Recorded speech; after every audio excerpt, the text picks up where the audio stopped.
It's time for Nerdy for 30, the podcast where we talk about nerdy-ish things for 30-ish minutes. We're compelled to do this. We are driven to do this. Who are we? We are Kevin Bauer, aka the Critic's Choice, and my faithful co-host, the People's Champ, Tim Keck. Man, we are talking Expendables 4, Expend4bles. If you haven't seen the Expendables before, you're crazy. You live under a rock. 80s movies are the best, and they are trying to basically grab a bunch of 80s action stars, throw them in another movie with zero stakes, and they're just blowing stuff up, having a good time.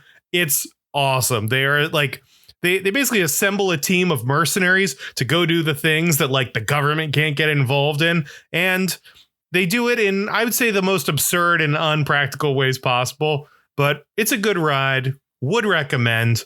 Kevin, what are your thoughts on the Expend4bles? And have you even seen any of the other movies? No, I haven't. You were addressing me directly in the beginning. Haven't seen a single other Expendables movie.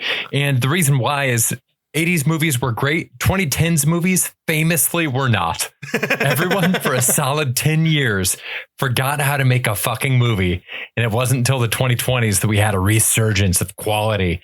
Post-pandemic, the pandemic gets a lot of shit, but it really kicked Hollywood in the ass. Got things moving again. Oh boy. Hey, the strike's over. It's great. We're back, baby. Not all the strikes. Not all the strikes. We still support those striking and hope that the AMPTP come around to these reasonable demands. We're not talking about that today. We're talking about the Expend4bles. Tim, Death to the scabs. I was shocked.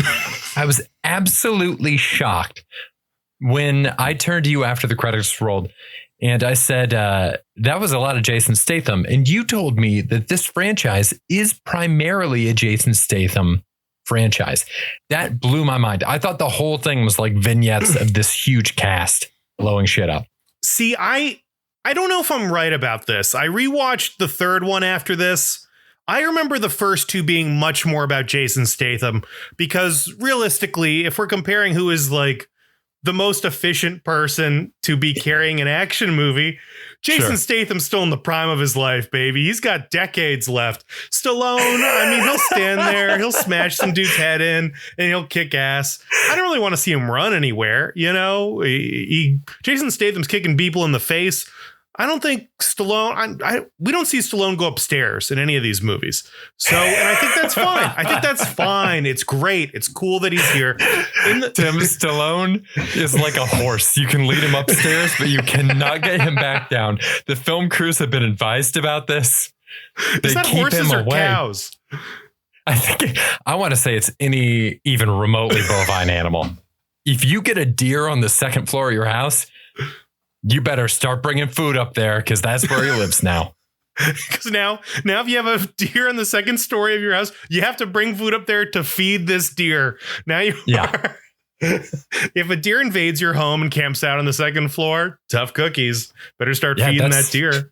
That's an indoor deer now. Can't let it outside. You got to close the door so that it can't get out, and it's going to try. You got to stack up on salt licks. Man, okay. The deer thing is great. So the third movie is a Sylvester Stallone movie. He's carrying the action. I don't know. Okay, to refine my theory, I think a lot of these movies are ensemble at the beginning, ditch everybody, have like one protagonist each time who kind of is the main force, and then at the end everyone does. It's like the Expendables again. But there is downtime, and they can't have Randy Couture on screen for an hour and a half. You can't do it. He's great. His bit with his ear, so funny, so awesome. He said he had 4 lines in this, and it was great. It was just the right amount of Randy Couture. I don't know if we need monologues from 50 Cent. I don't know if we need any more time with these characters, but damn it, dude, the choice to go with Jason Statham is so good. I loved it. I would watch a million Jason Statham movies. I have. And you know what? Having these dudes around him, it's fun. It's cool. It's neat. Would you be excited if another person was carrying it in this cast? Of this cast, absolutely not. Absolutely not. Not one bit. Jason Statham at 56 years young is the most sprightly member of this crew by far. Yeah, no, I wasn't mad, to clarify. I wasn't mad that Jason Statham was leading the movie. I was mad that we didn't get more from these other characters, which you're right. I don't know that we need to be throwing a whole movie on Curtis Jackson's shoulders. Randy Couture has done enough. He's done more than enough in this movie. I expected, having heard the lore about these movies for years and knowing that these are these legendary movies that reunite all these 80s action heroes that used to not want to be in the same room with one another, I was expecting so much. And I think all of the big people, maybe they died in the previous movies, but most of the heavy hitters are gone from this franchise by this point. This is the weakest cast by far. And if we're getting into beefs, Kevin, I mean, the cast is a low point for me. Sure. I feel like my biggest beef is just to establish the stakes of this movie. The team's on a mission. It looks like Sylvester Stallone is killed. They find a burned corpse with his ring on it. Burned corpse. Very burned corpse. And then it turns out that Sylvester Stallone has been alive the whole time and faked his death with a character named Jumbo Shrimp, who is all of 4 feet tall. And for some reason, a burnt 4 foot tall corpse looks exactly like Sylvester Stallone, who is 300 pounds of just saggy muscle.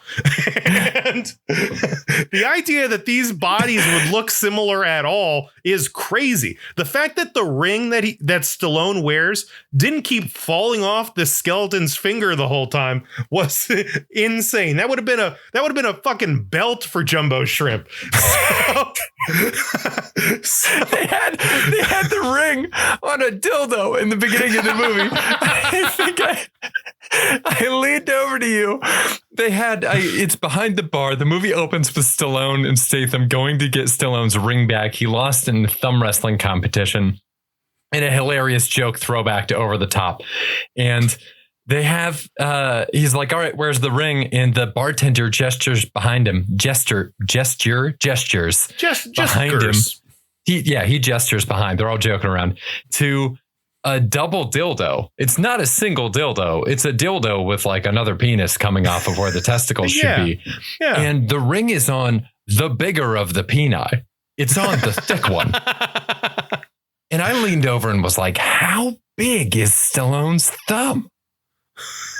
I'm also, I feel like I saw the ring from the other movie. This is not the same ring. It feels like every time it's a different ring. It's like a skull and crossbones. But if we're trying to build a storied history around this ring, it is not the same, Sure. It's like the WWE championship belt, it was different 60 years ago. It doesn't have the same weight it used to. Stallone not being dead, kind of a beef for me. I know that this movie doesn't have stakes. I get it. I love it. I think it's cool. Something about him just being like, meh, at the end, it's like, okay, so we don't really care about any of this. He's going to keep going. And I think they're trying to make more of these. I think they want Stallone and Jason Statham there. I don't know how much more Stallone I want, but maybe I want more, Kevin. I don't know. What do you think? What do you feel about that? Do you have a better beef than that with this movie? No, I dropped my biggest beef up top, which is just that I wanted more fight scenes with more of the rest of the cast, because I do think the fight scenes we got with the rest of the cast were very good, especially the final battle on the boat with everyone. Wonderful fight scene. Yes. Like truly great. Everybody was bringing their A game. In regards to Stallone dying or being alive, I like that he was still alive because it puts this movie firmly into the category movie that it is, which is the kind of movie that is willing to pull off a third act reversal of the major driving force of the entire movie.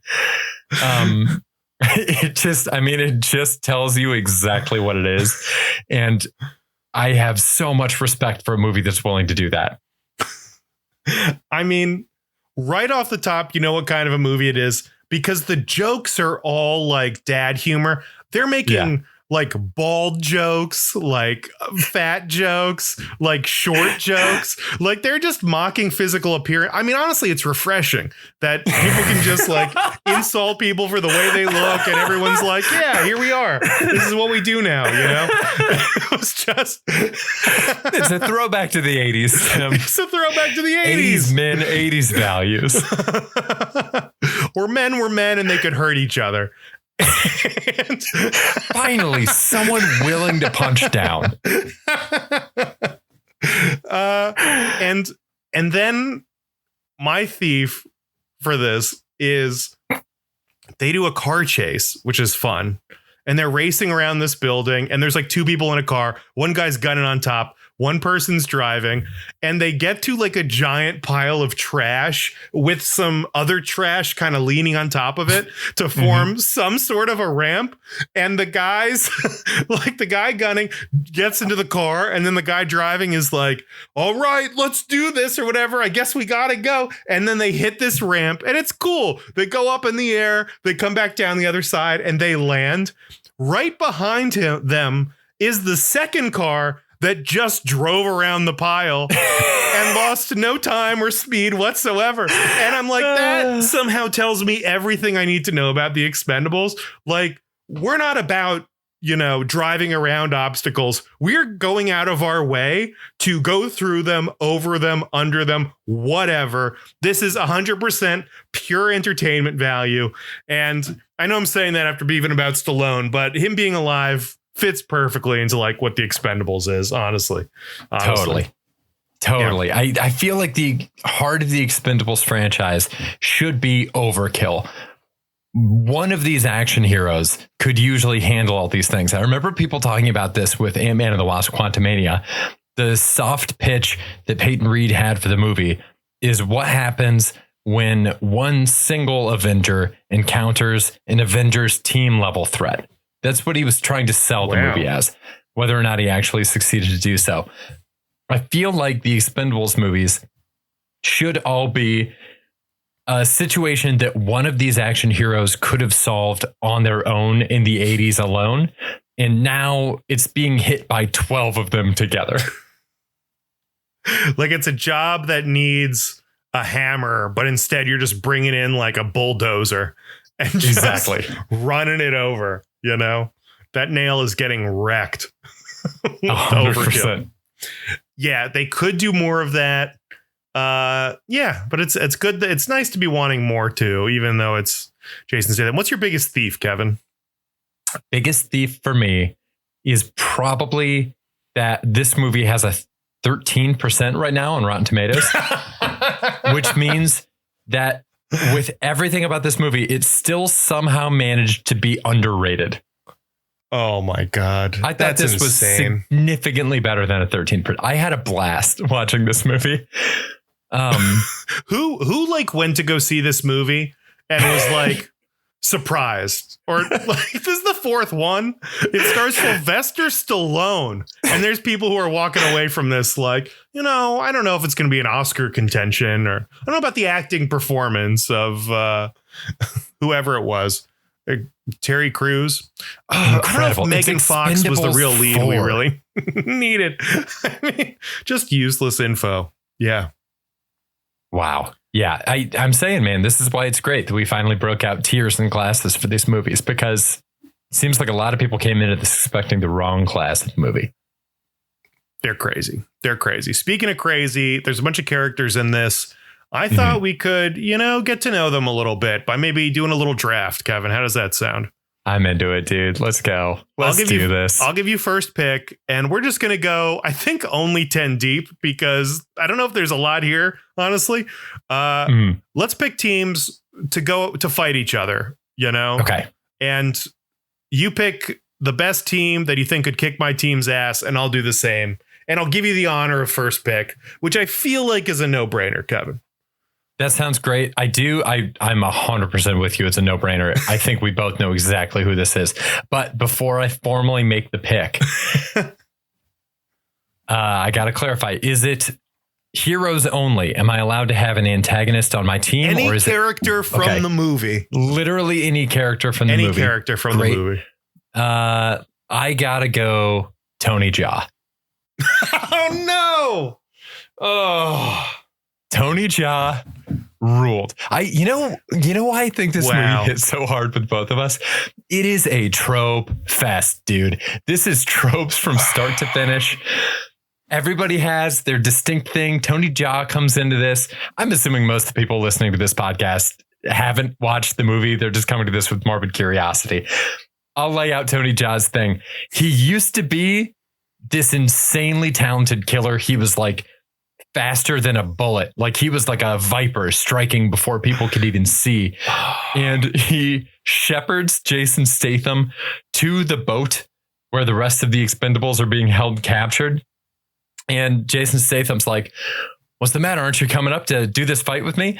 And Tony Jaa's like, no, I spent so much time putting that life behind me. I'm worried that if I brought the killer back out, he'd never go away again. Maybe a half hour later, he's on that boat just slitting throats, just absolutely eliminating people. Yeah, Tony Jaa, my trope king. He's my number one pick. Oh, man. I kind of thought I'd be able to pick him up later for some reason, but I'm going with the man, Lee Christmas. Jason Statham, you got to. I mean, this dude did all the work basically he's kicked off this Expendables team and the whole crew goes in, immediately gets captured. And then Jason Statham Christmas meets up with Tony Jaa and they just do everything themselves. And it's incredible to watch. They're riding motorcycles on a boat, which I didn't know I needed, but they're having like a motocross fight because they have like guns in the front. And he just mows down 60 people just driving around and shooting them with the guns on this motocross thing. They're doing jumps. They're playing like laser tag, like hide and seek, and just like a bunch of like obstacles on the boat. It's incredible, man. If you got to kick ass, Jason Statham, number one pick. I feel like he dropped to number one, dropped to number two. Who you got next, Kevin? Oh, he was great. Next up, I'm going full trope team, dude. I'm taking Dolph next. Dolph's arc in this movie, his character arc in this movie. Yes. Is that he had to learn to accept the fact that he is better as an alcoholic. His friends express that they liked him more as an alcoholic, and he is bad at his job until he goes back to being an alcoholic. I mean, holy shit. What a fucked up moral. Sober, he can't hit anybody. And then he has a couple drinks and he's just sniping people like crazy. I mean, it's wild. I mean, that's top tier dad humor. Like, that guy's short, that guy's bald, sobriety's for losers. Oh. Like, it's just a great trifecta of like toxic masculinity or whatever. Dude, we have seen a lot of shit. I mean, my jaw hit the floor when they did that joke. I could not believe it. Who you got next? I'm terrible at this name. Iko Uwais. This dude's incredible. I feel like he was a little underutilized in this movie. They get some awesome kills up top. But then him and Jason Statham square off, and it's a little underwhelming. I was surprised how short it actually was. Like they're actually head to head. But this dude, the Raid 2, Headshot, The Night Comes for Us, Mile 22, which I guess is okay. I mean, this dude is a top tier talent. He's only 40. And I feel like as a villain, fine, cool, whatever. You need bad guys and stuff. He should be in the Expendables. If you're looking to make two more of these, how is he not in the Expendables? It doesn't make any sense. And I think you can get away. I get why they did what they did a little bit if they've got Andy Garcia as like the big reveal. But you can get away with a bad guy that's more talk than action 95% of the time, right? And yet they got a guy who is kind of the opposite, honestly. He is a man of action. He deserves to be on the Expendables. It would be an honor to have him on the Expendables, and it's crazy that he's not. It'd be incredible. I would love if somehow he wasn't dead and he comes back. They need to be doing the Fast and the Furious thing with this cast. They do. And it's like that legendary metal that only takes in the things that make it stronger. Like I think that's like the Goblin Steel. That's how like Goblin Steel works. The Expendables cast needs to just be grabbing all the parts that work from these other movies. All right. What do you got next? I cannot believe that you are just leaving all these pieces on the board and letting me assemble the ultimate trope team. Curtis Jackson, 50 Cent. Oh, Tim. I was going to get him next. I was going to get him next. We had the discussion. They play PIMP in this movie. 50 Cent canonically exists in this universe. So we both decided like immediately that it's just him. Like this is Curtis Jackson. The human being, when he is not being 50 Cent the rapper, he is a member of the Expendables. Also, his name in the movie is Easy Day. Clearly an alias. Clearly an alias. Yeah. 50 Cent, Easy Day, Curtis Jackson. I mean, this must be what they were going for, right? He must have thought it out a little bit. Okay. For my next pick, I'm a little torn. Maybe Megan Fox. I'm going with Megan Fox. Interesting. I feel like we saw nothing. She like as an actor she's somehow like the third best actor in this movie. She's pretty good in it. Fighting wise, I feel like she didn't do anything. Am I crazy? She didn't fight at all. But for some reason, she is the next in line to be the leader of the Expendables. Sylvester Stallone's out, Lee Christmas kicked out, and they're like, sure, let's give this to Megan Fox and we will not even miss a beat. They're not even worried about Jason Statham being left behind. They're like, Megan Fox, we're in good hands. Now, Andy Garcia being revealed as the bad guy, which really doesn't make any sense because it seems like he could have just done what he wanted to do without even getting the Expendables involved. And I don't know what the plot doesn't make any sense. He is the person who assembles this team. So he does pick Megan Fox to be in charge of the team. Maybe he's setting the team up to fail. I'm taking this pick as a little bit of a gamble that the way the rest of the group accepted her so readily, I bet she's got something. I think she's got some untapped potential. She certainly has leadership potential. She's got all the intangibles like Tim Tebow. You know, she can't read a defense, but she can hurl that ball downfield. And you know what? She looks good in this outfit that they intentionally went out of their way to put her in. So Megan Fox, welcome to the roster, baby. Excited to have you. Dude, it's like I always say about Colin Jost. This guy has to be awesome behind the scenes. So many people who seem really cool love Colin Jost. He's got to rule. He's got to be super charismatic. He's got to be the best dude. It doesn't make any sense. I know. He's got to rock. Man. Oh, all right. Who's next? Next up, I'm taking Lash. I'm taking Levi Tran. Oh my God. Is it Levi or Levi? I mean, either way, she was great. Seems nice. I think it's Levi. I know it's a big trope to have a female character that's fighting with like a whip or a chain. I mean, they do it really well. If you're gonna have somebody fighting with like a whip chain, like a razor chain, do it like this. Holy shit, she kicked ass. Her team up with Tony Jaa is great too. Oh, amazing. It was so good. Okay. Stallone's still on the board. I got to take Stallone. He's there. He's got leadership qualities. He can fly a plane.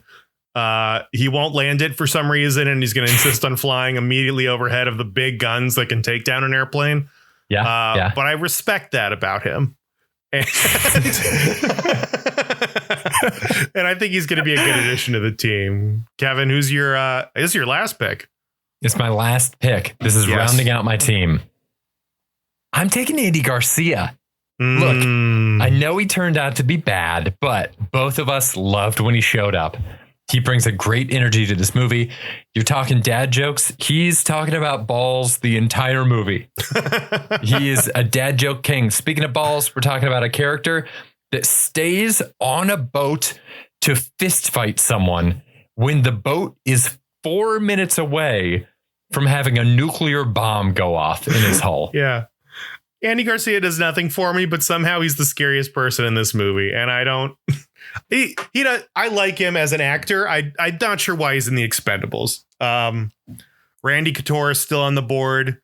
I know you're not going to take him. Gallen's still on the board. I'm going with my dude Jumbo Shrimp, man. God damn it. The way Jumbo Shrimp commands a room. I mean, it was the move was like, don't fuck with Jumbo Shrimp. And they fucked with Jumbo Shrimp and they kicked his ass. But again, I'm going for like leadership and charisma alone. Jumbo Shrimp's got to be on the team. Tim, we're talking about a man who, despite being 4 feet tall, is frequently mistaken for Sylvester Stallone. Dead. This guy has so much BDE that people are mistaking him for a man whose thumb has a 6 to 6.5 inch girth. Incredible. He's a monster. And I feel really good about my team, Kevin. Man, I feel good about mine too. So I wanted to pitch you some other people that I think should be in the Expendables movie. Please. And I'm sure we're going to have some overlap. If you have anybody that you want to throw in there, go for it too. Gosh, I don't know if these are in ascending order. It doesn't seem like these are really in any order, but I feel different ways about them. I think you could throw in like a Chris Pratt pretty easily, but he's like too big a star, but he's definitely going for the gunning thing. John Cena. Maybe not the right tone, does the gun thing. I feel like the thread with this little section is like too good for the movie, but could do action and would be fun. Uma Thurman. Yo, yeah. Would that be fun? Oh, yeah. If we saw Uma She'd Thurman just slash some people, do a little katana stuff. Wow. Be pretty sweet. Tom Hardy. If Tom Hardy showed up, be pretty 100%. Exciting, pretty good. Nicolas Cage. It feels like Nicolas Cage will be in this movie. It's insane that he's not in this movie. I feel like he's going to do it at some point. Again, these are like too classy, but Emily Blunt. Mm-hmm. She's awesome. She's in that movie with Tom Cruise where they're fighting people going back in time. She is such a badass. I would love for her to do more action stuff. I'm not sure it's going to fit. Okay, Kevin, these ones are all going to pop. These are all gold. Angelina Jolie. Yes. How is she not in this movie? I mean, you're talking about kick-ass action movie stars, and, you know, it's good to have some women involved in this. And she kicks ass. She's hot while she does it. I would love to see her in this movie. I think she could fit in, maybe a little too classy for it. Idris Elba. Can we get Idris Elba up in here? He's great. He did the he already worked with Jason Statham. That was good. It wouldn't be the Nerdy for 30 podcast without recommending Donnie Yen. Sure. How is Donnie Yen not involved in this? He could even be a bad guy. I feel like that would be good, you know? Sure. Donnie Yen plays a guy who gets blinded in the line of duty. Now Donnie Yen plays the blinded expendable. Liam Neeson. Big time. He hasn't been in one of these? No. Seems like a no-brainer. I mean, they brought in Harrison Ford and they haven't done Liam Neeson. Insane. Absolutely crazy. Mia Jovovich. Oh. She's great. She does all like crazy action movies. And I think I would pop for her to be in this. I think she'd be great. Okay, last two. And these are the best ones, I think. Batista would seamlessly, without missing a beat, he would fit right into this world and it would be great and he'd kick ass and it would be fun. He'd do his wrestling finisher and we'd all have a great time. Batista, no brainer. And then the next, at some point, they have to have Keanu Reeves in this, right? Yeah. Some point we're getting Keanu. He's like maybe the greatest action star of all time, and he hasn't been in this. I think tonally he could figure it out. He could definitely like come in for a couple innings and take people on, but I don't know. Of those, Kevin, who's the one that does the most for you? Who's the one you would be most excited about to see? Oh my God. I mean, Liam would be wonderful. I really like the Uma Thurman pick because I feel like she's sneaky. Like somehow she kind of fell off the board as doing action stuff. I wanted to pitch right back to you, Lucy Liu. Lucy Liu would be fantastic. Also wondering, has Kurt Russell been in one of these? Oh, I think so. But okay. If not glaring absence. If not, that is really, really good. You should definitely be in this. Same thing with Gerard Butler. Oh, that is good. Gerard has not been in the Expendables. Olympus That's a really good one. And stuff. And the other one I was going to ask about to bounce it off you. What do you think about Bob Odenkirk? Yeah. I mean, honestly, late-breaking action guy. If Andy Garcia can be in this, then why can't Bob Odenkirk be in it? Oh, he'd be a wonderful, like, prick member of the government. Yeah. Or just the guy who, like, I don't know, gives them their weapons or something. And then it has to have a scene where he just like beats someone to death with a coffee mug that says like best dad or something. Oh my God. Yeah. All right. Let's throw this on the rankings, Kevin. Expendables 4. Better or worse than Creed 3? Oof. Oh boy, dude, I think I had more fun than Creed 3. It's tough because then right above it, the Meg 2. Better or worse than the Meg 2? Shit. I think it's better than the Meg 2. I think it's better than the Meg 2. Yeah, put it up there. Wow. Now we're at the Air Meridian.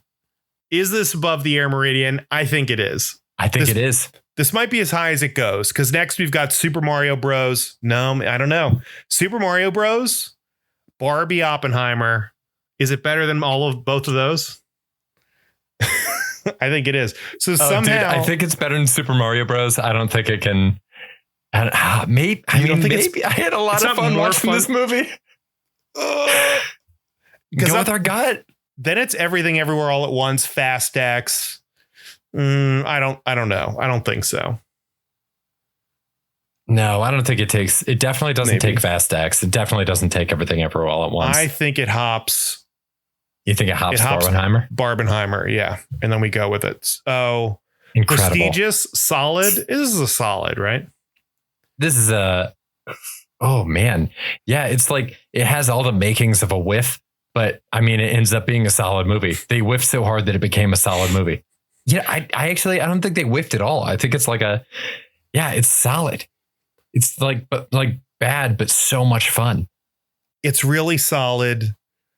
Maybe there's a category between prestigious and solid that is just like really well, okay, let's see. What's the other one?